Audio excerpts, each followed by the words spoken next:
আমরা আমাদের যারা মৌলবীর সংগ্রামের সাংগঠনিক সম্পাদক দুলাল আহমদ উপস্থিত হয়েছে, আমরা তাদেরকে স্বাগত জানাই।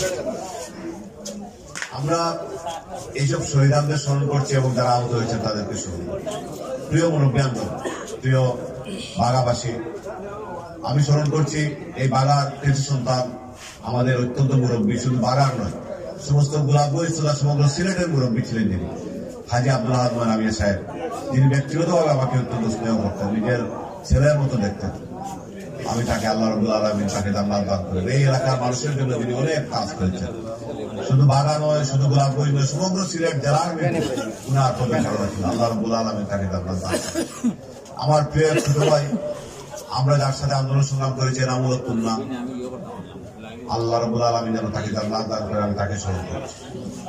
এভাবে অনেকে আমাদের ইন্তেকাল করেছেন এই বাগা এলাকার, আমি তাদের সবার রুহের মাগফিরাত কামনা করছি। বাগা আমি মনে করি বিএনপির নতুন একটা ঘাঁটি হিসাবে ইতিমধ্যেই পরিচিত লাভ করেছে। বিএনপির বাগার প্রতিটা করে মানুষ বিএনপিকে ভালোবাসে, বেগম খালেদা জিয়াকে ভালোবাসে, তারেক রহমানকে ভালোবাসে, শহীদ জিয়াউর রহমানকে ভালোবাসে। এজন্য বাগার সাথে আমার ব্যক্তিগত মনের একটা হৃদ্যতার সম্পর্ক আছে। আমি আমার ছাত্র রাজনীতি থাকা অবস্থায় 2004 সালে যখন বন্যা হয়েছিল, তখন আমি বাগার প্রত্যন্ত আগ্রস্ত পর্যন্ত আমরা গিয়েছিলাম প্রাণ প্রতিফলন।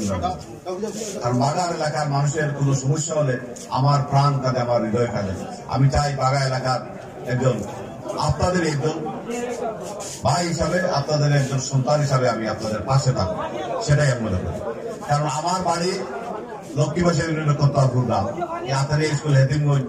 একসময় এই বাগা এলাকার মানুষের যোগাযোগ যাতায়াত ব্যবস্থা ওই দিকে ছিল। সুতরাং এই এলাকার আমার অনেক সহপাঠী বৃন্দ, আমার অনেক বড় ভাই, ছোট ভাই বৃন্দ এই বাগা, বিশেষ করে তুরবা, গোস্তমপুর, নলুয়া যারা আছেন, এরা পড়ালেখা করতে কিন্তু সবাই আতারি এসেছিল।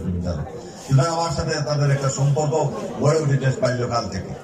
সেই সম্পর্কটা যাতে ধারাবাহিকভাবে আমরা সারা জীবন চালিয়ে যেতে পারি, সেটা আমি আপনাদেরকে বলতে পারি।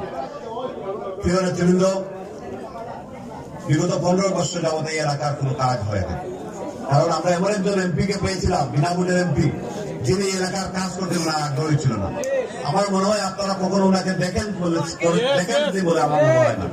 আর যে ছেলেটির বয়স এখন 15 বছর, সে ছেলেটি তাকে দেখে নাই, এমপি হিসাবে দেখে নাই। কারণ বুথে ভোট দিয়ে দিতে উনি পাস করে ফেলতেন, ওনার আসার প্রয়োজন ছিল না। যার জন্য বাগার রাস্তাঘাটের অবস্থা অত্যন্ত করুণ একটা অবস্থা। আমি এবার 5 আগস্টের পর আপনাদের এই যে বুরহানুদ্দিন রোড, সেই রোডের কাজটা বাতিল হয়ে